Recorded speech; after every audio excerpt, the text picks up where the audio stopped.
some introductions here in just a second, but we appreciate you taking time out of your busy evening. I know there's always lots going on, especially for those of you that just got home from school, maybe, you try to get some dinner together, getting settled in at home. We appreciate you taking time out of your busy evening to join us for tonight's Discover Lakehead webinar series, focusing on our psychology program. Now is a perfect time of year for those of you that are looking at maybe applying to university coming up and starting your Lakehead adventure. Applications are now open on the OUAC or the UAC website. We'll talk a little bit about the application process later on, but we hope to have some of you join us next September. So we want to make sure tonight's webinar is as interactive as possible. Obviously, we're working remotely here using Zoom, so I'm sure you're all familiar with that, with the pandemic this past year, a lot of online classes and everything as well, but just a little bit of housekeeping around how the webinar will go and kind of what to expect. We want to make this webinar interactive, so feel free to ask questions throughout the evening. We do have kind of a formal presentation where our faculty will be discussing all the details around the psychology program. But if you do have questions, feel free to drop them in the Q&A function, which is at the bottom of your screen. That'll allow us to kind of moderate the questions as they come in behind the scenes. My colleague Aaron, who you'll meet in a second, will be answering some of those questions, but we will do a formal Q&A at the end of the presentation. So feel free to use the Q&A. You can use the chat as well, and that always works too. We appreciate your patience as we all work from home as well. We were kind of talking about this earlier, but just in case there's dogs barking in the background or construction going on or internet issues or anything crazy, these are the kind of times we're living in here. So we appreciate your patience if there's any disruptions with tonight's webinar, but thank you for your time. So again, feel free to ask questions as we move forward. My name is Aaron, which I did not mention earlier, and I'm a recruitment officer here at Lakehead University. I technically work out of our Lakehead Aurelia campus, but I do recruit for both our Thunder Bay and Aurelia campuses. I've been at Lakehead for close to 10 years, and I work with our prospective undergraduate students. So I provide advising to high school applicants as well as college, university transfer, and mature students. So if you do have any questions after this evening, feel free to email me directly. We've got the QR code on the screen there. And I'll drop my email in the chat later on as well so you can connect, but welcome. And I'll pass it over to my colleague, Erin. Hi, I'm also Erin, but I'm a Lakehead alum. I graduated from the English program a few years ago, but I'm also born and raised in Thunder Bay, and I am based in Thunder Bay as well. So I do have a similar role to Erin. I am able to advise on both campuses, but I am based in Thunder Bay. But I will be behind the scenes during this presentation. So feel free to drop me your questions through the Q&A or the chat, and I will be ready to answer them for you. Awesome, thanks, Erin.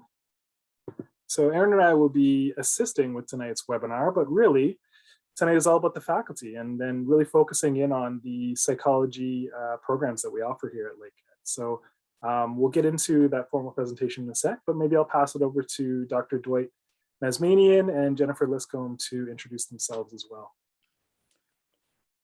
Thanks, Aaron. Hi, everybody. Thanks very much for a budding interest, perhaps, in exploring a little more about psychology. I'm a clinical psychologist in the department at Thunder Bay campus. Been here since about 1995. Coming to you from my dining room right now, but as soon as this is over, I'm scurrying over to campus because my two courses are in person this year. But thank you all. And Jen, your turn. Thank you, Dr. Mazmanian. I'm Jennifer. I am the program coordinator for the department. So my role here is to provide advising and support to all of our undergraduate and graduate level students. Excellent. Thanks to you both. And Dr. Mazmanian, we'll make sure we get you to class on time. We don't want to make you late for your own class. So don't worry. So to get things started here, we'll just give you a quick little overview and why Lakehead might be a great option for you, for those of you that are just learning about us. We're a small size university in Ontario. We've got our beautiful campus locations in Thunder Bay and Aurelia. And just some quick facts about us. This past year, we were ranked in the top 10 for primarily undergraduate universities by Maclean's magazine, which we're definitely happy about. At Lakehead, we do have a very strong focus on undergraduate research opportunities, and we were ranked #2 in all of Canada by Research InfoSource for undergraduate research universities. The previous 5 years before that, we were actually ranked #1 as well. So there is a very strong focus on undergrad research and some great opportunities for you to work one-on-one, side-by-side with your faculty, potentially within the psychology program, and really get some hands-on experience related to your program. Small class sizes is definitely a big advantage with the Lakehead experience, and 90% of our classes have fewer than 60 students, and that goes across all of our programs. Intro to Psychology is also always one of our most popular first-year courses, and I'm sure Jennifer and Dr. Masmanian will talk a little bit about that.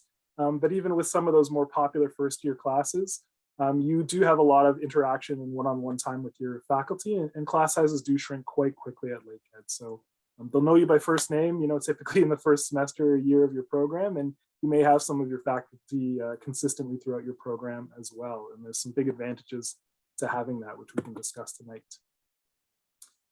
Financial aid is a really big part of the Lakehead experience as well. We have lots of different opportunities through scholarships, awards, and bursaries.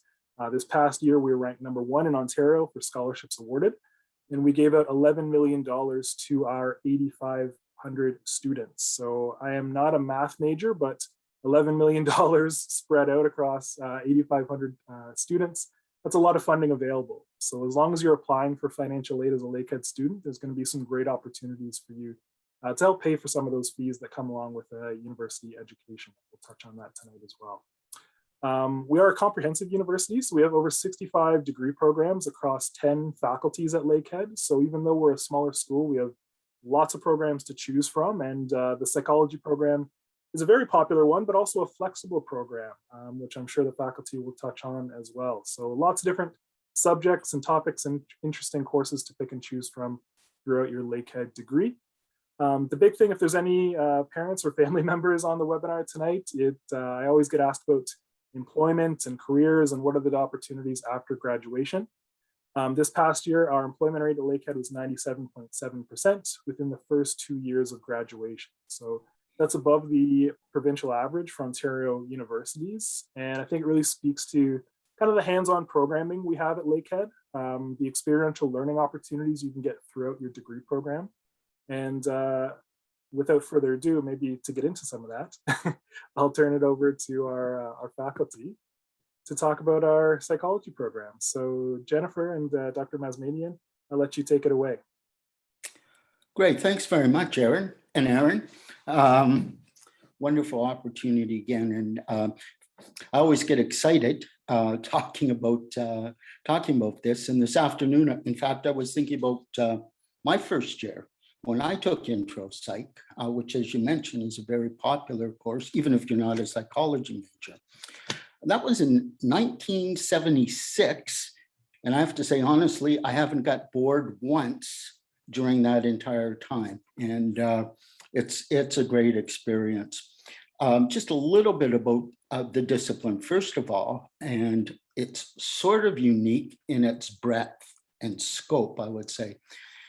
In other words, you can learn starting with newborn infants, doing developmental studies, or one of our former students is looking at pain responses in newborn infants and how to tell if somebody's in pain if they can't speak to you about the pain. So from newborn infants through youth, adolescents, adults, all the way up to old people like me, going into gerontology, looking at aging things, healthy aging, maybe some of the memory type cognitive problems that could occur in some elderly. So it spans the entire lifetime, from the moment of birth really until the very end of things.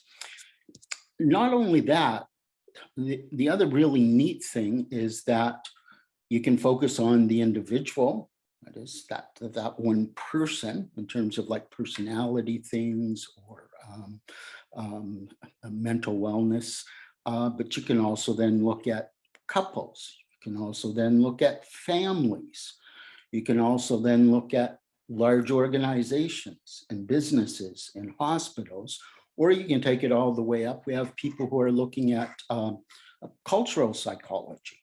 So you can actually do psychology in terms of the culture of psychology, or the psychology of culture, if you like.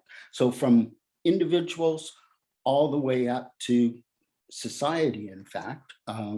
So in terms of what you get exposed to, I can't think of a discipline that covers that range, the entire human lifespan, and everything from individuals through to organizations, through to huge societies and cultures. So, and you have an opportunity, even at the undergraduate level, to be sampling every one of those domains. In fact, when you take intro, it's really like a buffet dinner. You get a chapter basically on every one of those things that I just mentioned. And as you progress through the program in second, third, fourth year, and further if you want, then you can start taking specific individual courses in each one of those things. So child development, or the psychology of aging, for instance. So you get a sample, you get a flavor, you get a taste for everything in your first year. And then in your subsequent years, then you're taking courses where you're going in depth to get really more of a hands-on feel for that particular thing. Something that may have excited you in your introductory psychology lectures, you can go on, and in fact, if it really excited you, you can go on and even do graduate work in that area. Or for those of you, of course, will be starting at the undergraduate level, you can start very early getting involved in research on those areas that you happen to be particularly interested in. And we encourage that from first year. In fact, a very practical, hands-on approach. You have opportunities in your intro psych course to become involved in different research projects that are going on. Number of training opportunities throughout your second, third, and fourth year. We have many of our new undergraduate courses. We just revamped a year or two ago, and most of our core courses also have hands-on lab components to them. So you have the lecture part, but then you also have an opportunity to spend some time doing more practical things in a lab type setting. And for those of you who want to go into specialized honors in your fourth year, you can pick a faculty member and pick a topic and do specialized research of your own, your honors thesis, which is a really great opportunity. And that's good for whatever you want to do down the road, whether you want grad school or some other type thing. It's a very good opportunity and experience to have. Jen, what am I forgetting here? I think you've covered that one pretty well, Dr. Mazmanian. Thank you. Oh.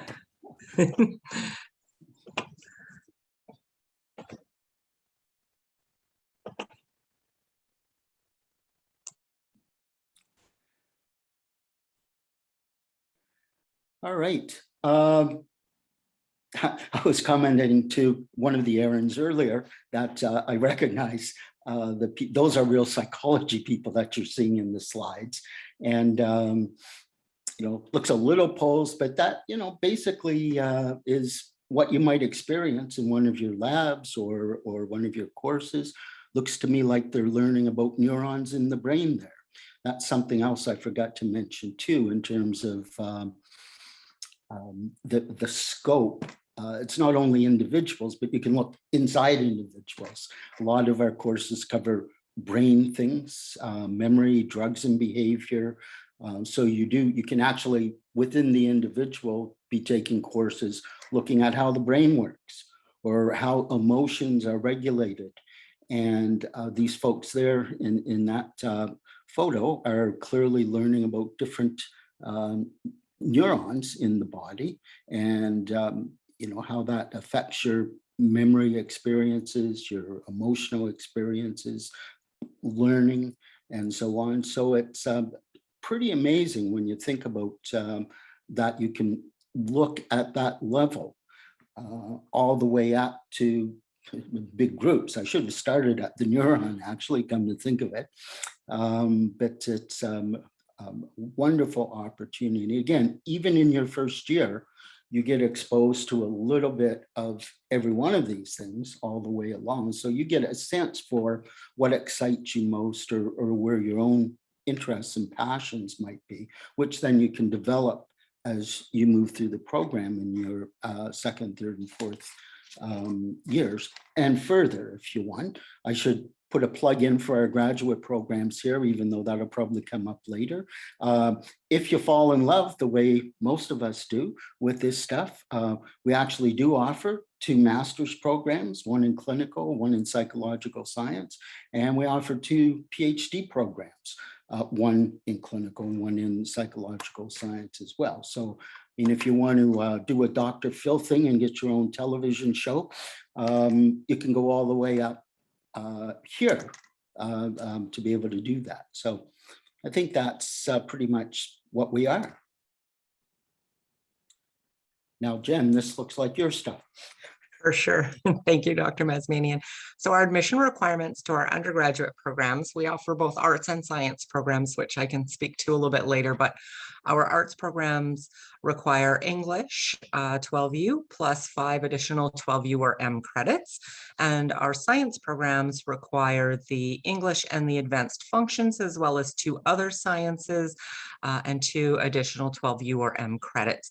Although math is not required for our arts programs, psychology is a science, and so it is highly recommended if you can take your math, even for the arts programs, that you do so.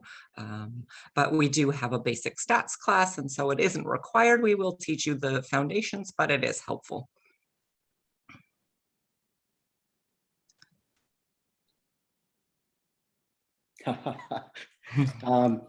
Jen will do the details on this, but I'll just give a quick blurb. Again, those are real psychology people. That's Dr. Ron Davis, and he's placing a head unit on to take some EEG recordings from the brain in one of the research studies that Dr. Davis is doing. And before Jen gets into the details, which she knows better than I do, I'll just point out that in my classes, half of them are science students, half of them are art students. They're all learning the same psychology. They're all taking the same psychology courses.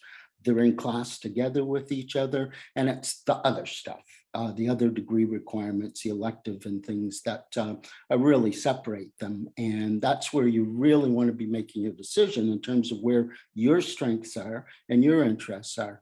Jen, you want to follow up on that? For sure. Thank you. That's a perfect segue. So I can't stress enough that the required psychology courses are the same in both arts and science programs. It's often a misconception with students or parents or even guidance counselors that the science is the higher degree or the one that they need to get into, you know, medical school or graduate programs or get a good career. And the psychology courses are the same for both programs, and the only difference in the programs are your elective courses. So again, whatever stream you choose, it should be something that you're good at and interested in. So thinking about what courses you are enjoying in high school, such as math or biology, or do you enjoy, you know, the English and history and philosophy, gender and women's studies. So we offer programs in both areas, arts and science.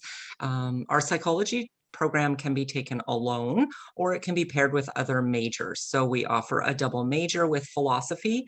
We offer a double major or a concentration in women and gender studies.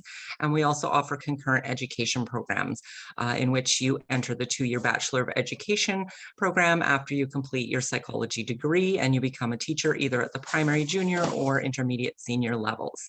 Students can also pursue various minors from a variety of subjects. within their electives in their program to complement their studies. So for those science students, we have minors in biology or chemistry or physics. And for those arts students, we have minors in aging and health, sociology, political science. So you can pair your minors and your electives nicely to fit with your career goals or other graduate interests.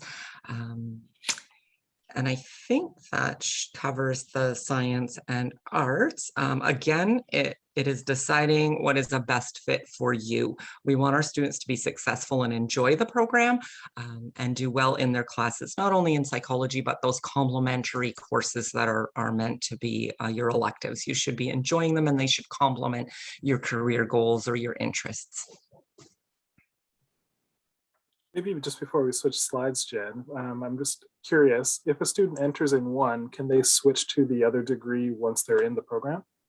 Yes, absolutely. So that's part of my role, is helping students switch between. They might come in thinking that they're going to enjoy university level chemistry or biology or physics, and or vice versa, the arts, and it's not a good fit for them. So I work with the students to make that change.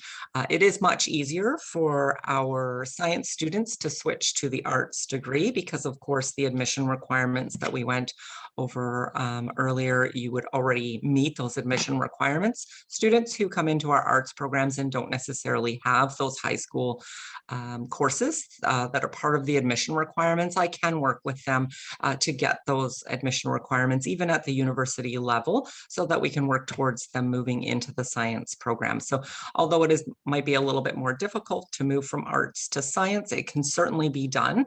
And it is definitely easy for science students to move into the arts program. So once you get here, your program is not set in stone. We can always help you make changes in and out of psychology and between the arts and science.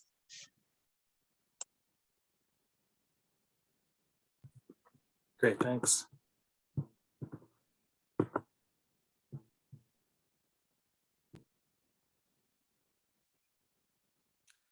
All right, well, I'll take that. And then Jen, you can add anything that you would like to that. Experiential learning, as I mentioned earlier, we've revamped much of our undergraduate program to actually enhance, probably doubled the amount of experiential learning that you can get. And as Jennifer mentioned earlier, the psychology is, despite what you see in the movies and on television, psychology is a science. And we're studying in a scientific way aspects of human behavior. I should mention also animal behavior as well. We have courses in animal behavior if you're interested in that. But it is scientific, and much of what we know about people is basically generated through psychology studies and psychology experiments. And that's where you get into the sort of hands-on practical thing. And you can start, once again, even in your first year, and you can be involved in some of these studies. You actually get some academic credit for being involved in those studies. And you can continue that in your second year with the laboratory portions of the courses. That might involve, say, sensation and perception, or that might involve some memory type work in a laboratory, looking at how memory is formed and how we remember things. Actually, in statistics, of course, you have the lab, and starting in January, of course, I'll be offering a laboratory in psychometric theory as well. And I'm sure that really excites you. But these are all hands-on opportunities. You're working with our graduate assistants. We have teaching assistants from our graduate program. And that's part of the hands-on bit too, is it's not only do we have small classes and your professors get to know you, but you're also working with our graduate students in every one of these laboratory-based things. In fact, in every course you take, there are graduate assistants to help work you through, as well as the faculty. So you can go talk to your teaching assistant, you can go talk to the graduate lab instructor, you can talk to your professor, but all the way through up to and including that 4th year, it's pretty much as you care for, and you can take extra. We have these things called research opportunity courses, which are really like sort of practicum placements in different laboratories. And you get, once again, academic course credit for if you find something that really excites you and you want to learn a little more about how that research works, and you slide into somebody's lab and you register for this thing called research opportunity course, and you spend a semester or even 2 semesters basically doing this sort of stuff here, working in labs with the graduate students and people and seeing how it's done, seeing how it comes together, was very valuable if you decide to go into the specialized honors stream in either science or arts and do that honors thesis as sort of a capstone project for your, well, actually we have a capstone course now, so, but the thesis is that sort of final level where you've basically conducted a hands-on piece of research yourself under the supervision of a thesis supervisor. And a lot of those very interesting theses, I should point out, end up being presented at national or international scholarly conferences, and some even get published in scholarly peer-reviewed journals. So it's right from day one, you have opportunities left and right and as much as you want to really get in and get involved and get that experiential component right in the labs where the stuff is happening. What did I forget that time, Jen, do you think?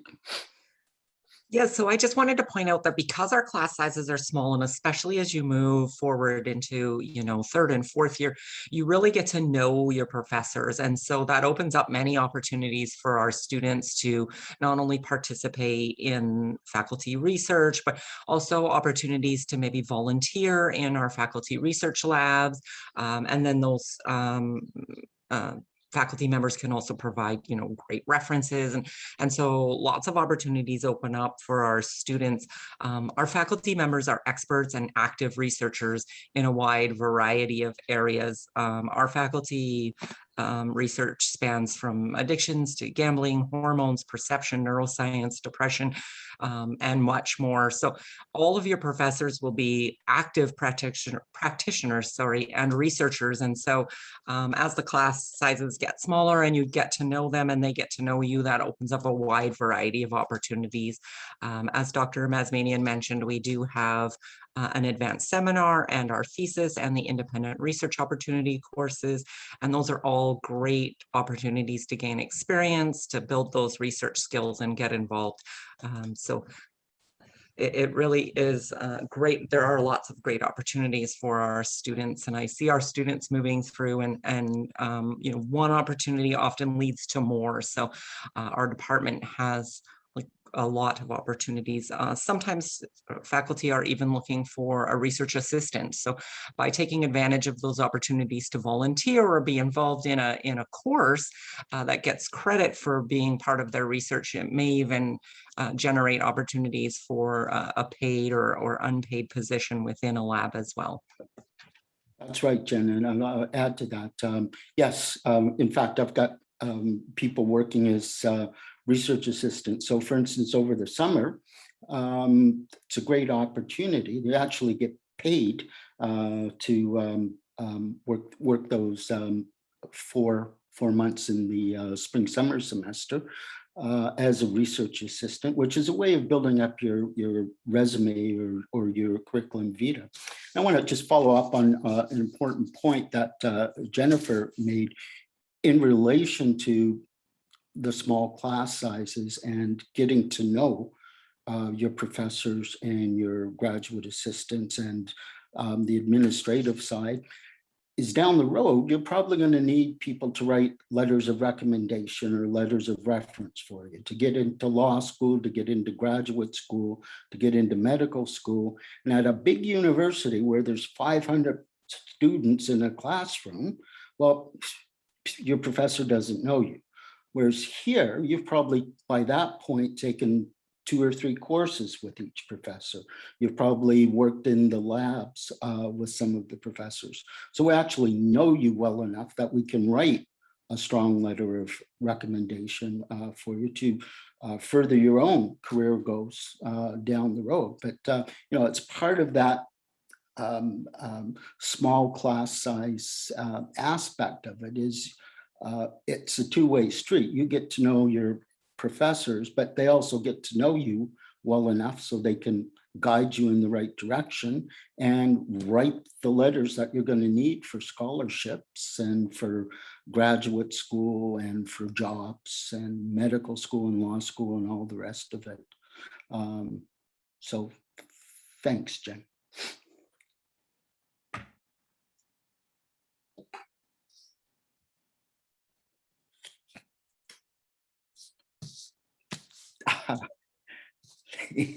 Yes, careers. Is there light at the end of the tunnel? Well, yes, there is. And the Aaron's mentioned earlier that our employment rates are particularly high. And from my little niche, looking at our psychology people, I can certainly confirm that, you find work, you find good work, and you get a skill set in psychology, regardless of whether you're looking at neurons or addictions or social psychology. You have a skill set that is transferable to business, to hospitals, to law. That is, you're acquiring communication skills, good writing skills, good oral presentation skills. You actually do some oral presentations in the senior courses. You learn to navigate through interpersonal processes. You understand people a bit better. You're good at resolving conflict. You have you're good at many software applications, including statistical applications. So you know how to make presentations, you know how to crunch numbers for people if that's something you enjoy doing.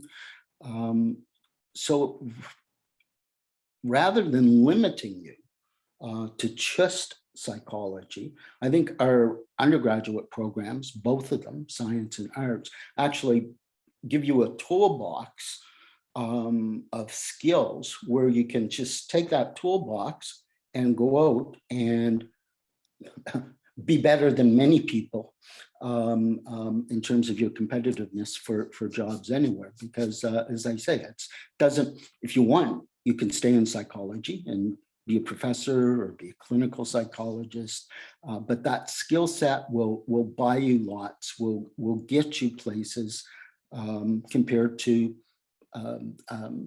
applicants maybe from other disciplines that don't have that skill set.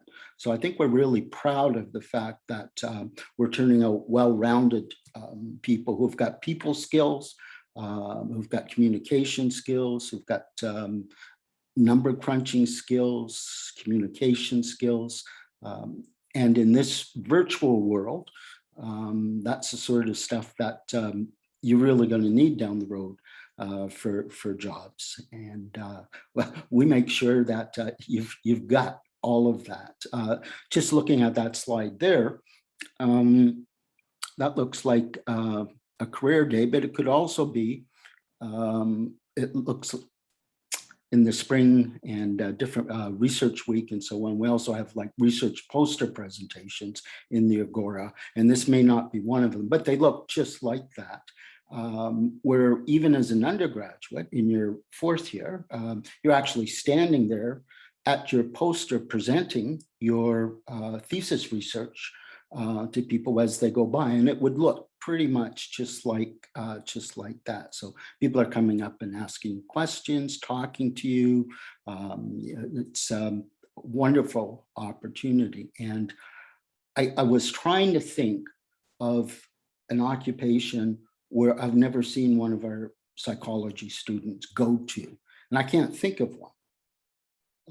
I can give you names of the people who've gone into medicine, occupational therapy, speech therapy, law, business, Statistics Canada, different hospitals, different school boards, whatever it is that excites you, this degree, either of those, the science or the arts, I think will really propel your career opportunities forward.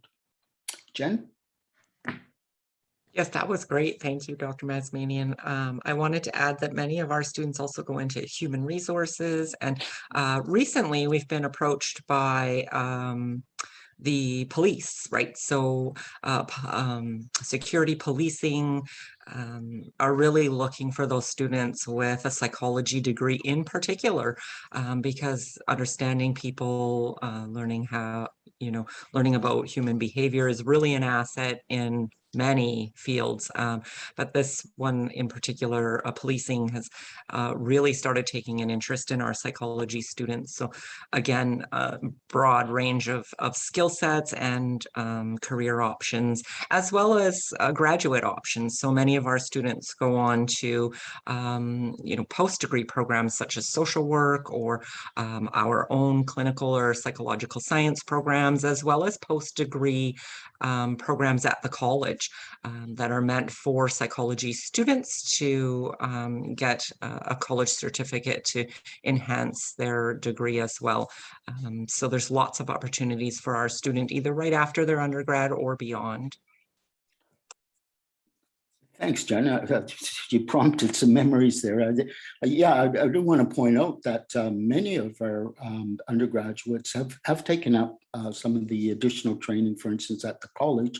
And if you do a count of counselors in Northwestern Ontario, mental health counselors, addiction counselors, I would say 7 out of 10 are probably our undergraduates who are actually out there on the front lines throughout Northern Ontario, providing services. And with respect to the police thing, that reminded me that I forgot to highlight one of our features, which is forensic type psychology.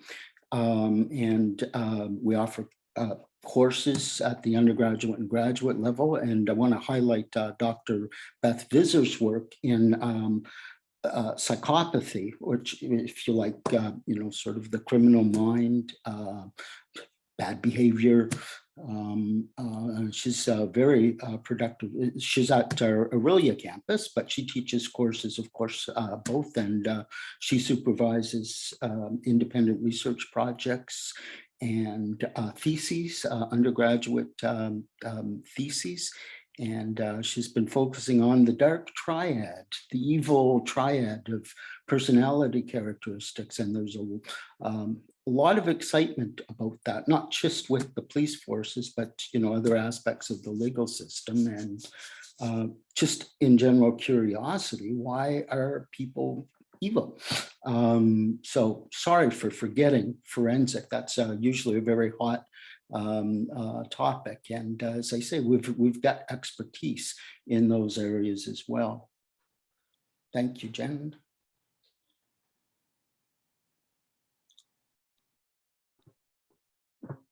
Thank you to you both for a great overview of our psychology program. And like I said earlier, it's one of our most popular programs at Lakehead. I don't think Aaron and I go into a high school in Ontario that we don't get asked about the psych programs. There's lots of unique opportunities through it.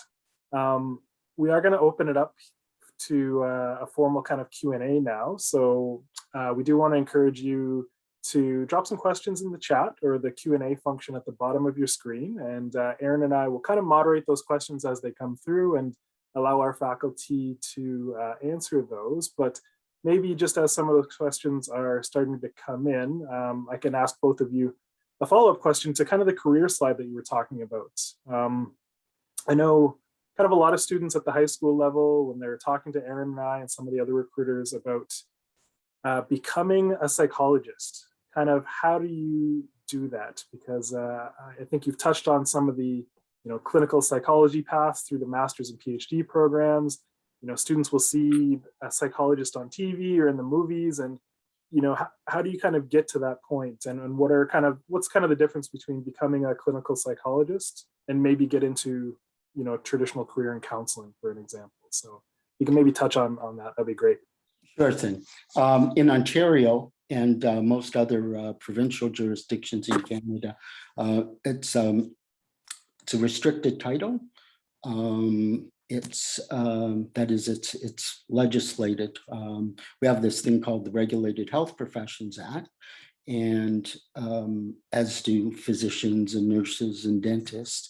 And in order for you to call yourself a psychologist, you have to be registered and in good standing with your regulatory body, which in our case is the College of Psychologists. And that's a long haul. It's a very rewarding haul, but you pretty much want to go all the way through to call yourself a psychologist and hold yourself out to the public legally as that. Now, counselor is not a regulated title. It's not a restricted title.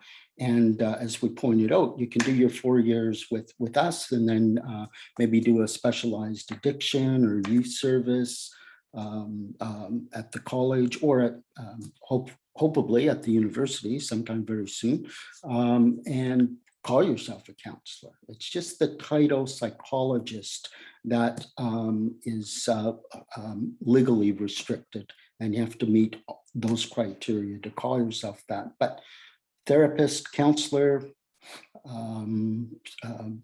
life coach, all of those things are wide open and not regulated. Great, thanks, Dr. Masmanian. That's a question we get a lot, and I think that was a great explanation, so I appreciate that. You have to like school if you want to go all the way through. That's for sure. It's like becoming a physician or a lawyer, right? It's a bit of a process, but a rewarding one for sure. Yes. Jennifer, I know you kind of posed a question or wanted to maybe touch on our psychology course options at our Aurelia campus. Our psychology degree programs are offered in Thunder Bay, but we do have some course opportunities in Aurelia, which we kind of touched on a little bit with Dr. Visser's work. So if you want to touch on that, Jennifer, that'd be great. Yes, I forgot to mention, and we are often asked, unfortunately, at this time, we don't offer psychology programs on the Aurelia campus. You can get a psychology minor at this time from Aurelia, but we don't technically offer those programs currently in Aurelia. They are Thunder Bay based programs only. And so I just wanted to highlight that. We do have course offerings on the Aurelia campus, of course, and we are offering more and more every year. You can take it as part of a different degree, an interdisciplinary degree, and take psychology as one of your disciplines, but you can't major in psychology at this time in Aurelia.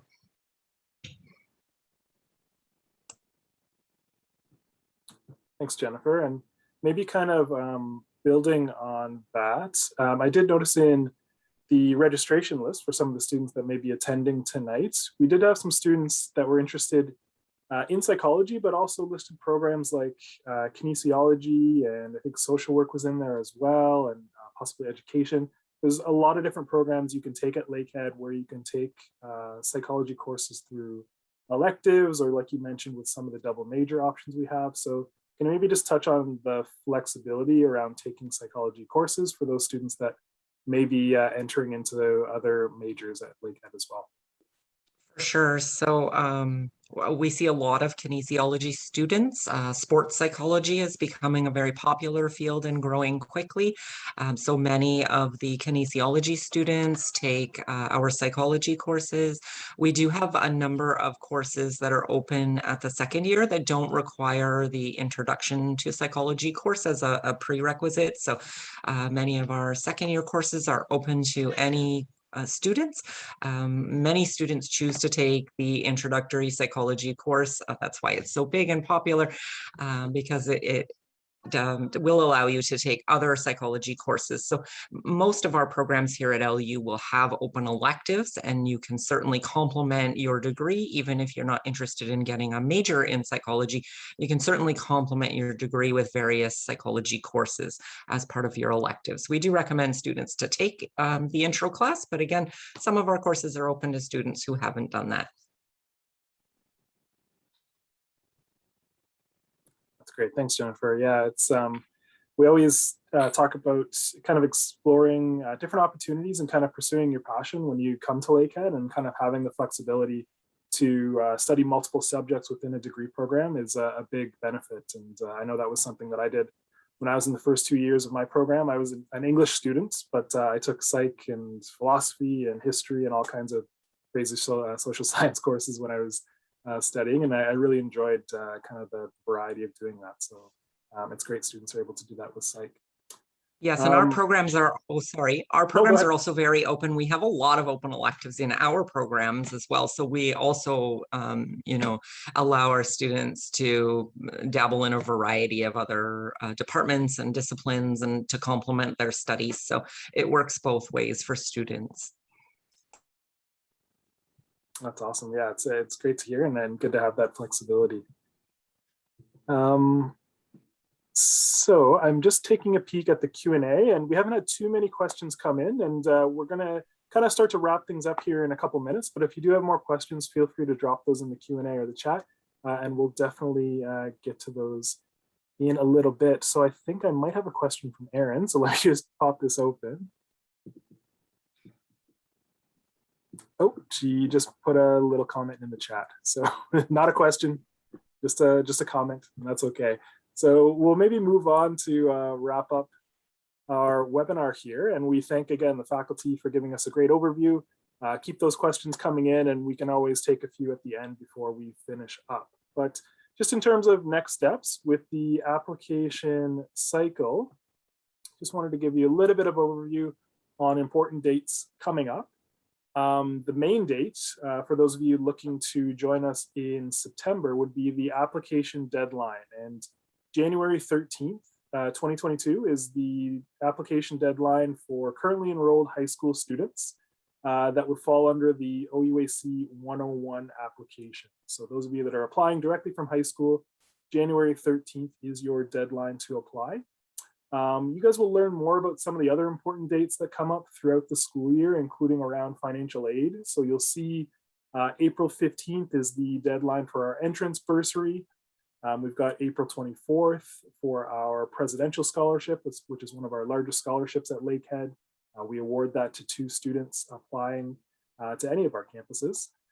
We've got the June 1st deadline to accept your offer. And we've got some additional scholarships and awards deadlines throughout the year, as well as the application deadline for residents, which is also June 1st. So just keep an eye on your Lakehead email after you apply, and we'll definitely give you updates through our e-newsletter and lots of other avenues to make you stay connected and find out some of those important deadlines and next steps coming up. We definitely want to have you on campus eventually.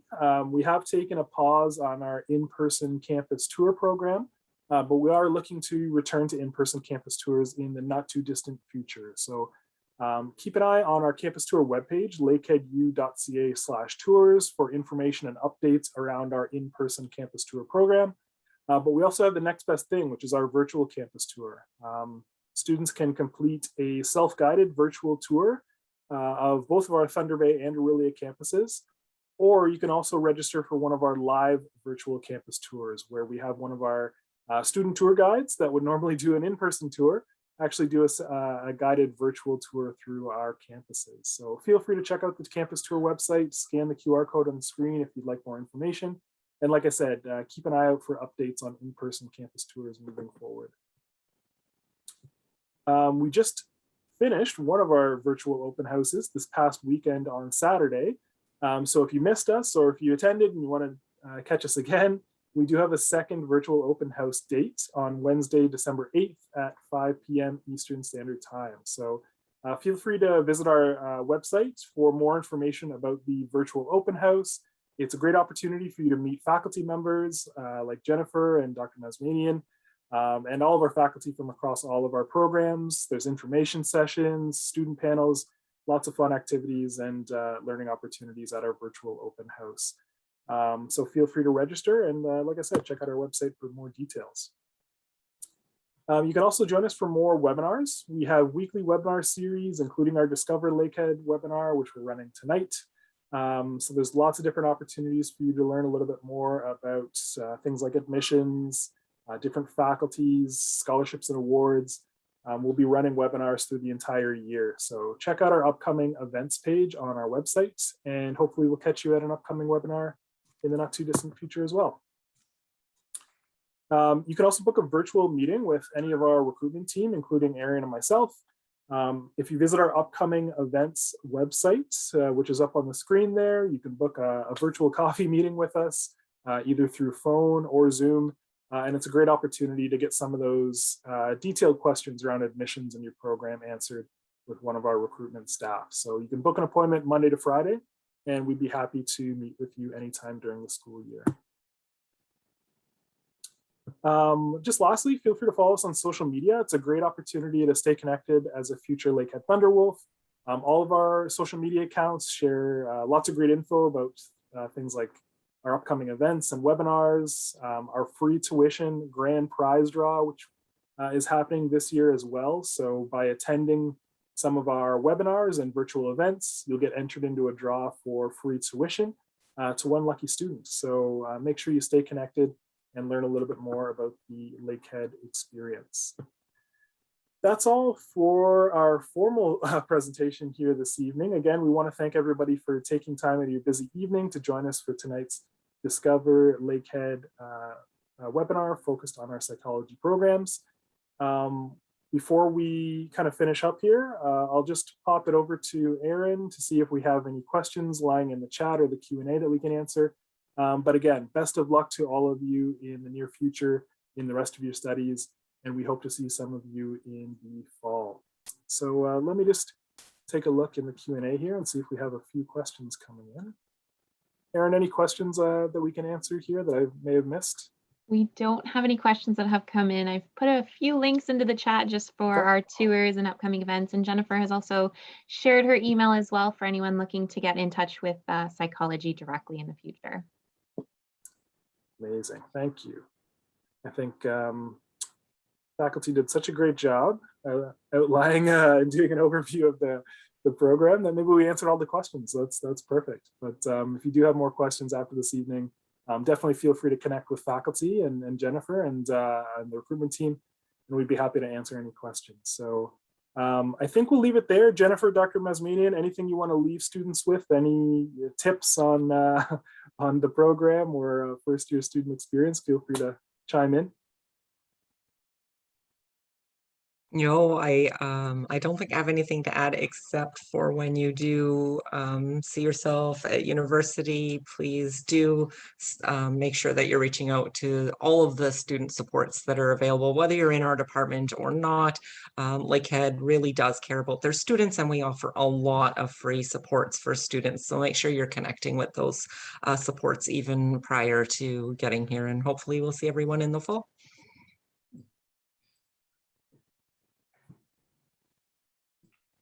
Great tip, Jennifer. And yeah, definitely encourage students to access a lot of the resources and student supports that we have available, and you're not alone. So thanks again to everyone. We'll leave it there and have a good rest of your evening. Thanks for joining us for tonight's Discover Lakehead webinar series. Appreciate it.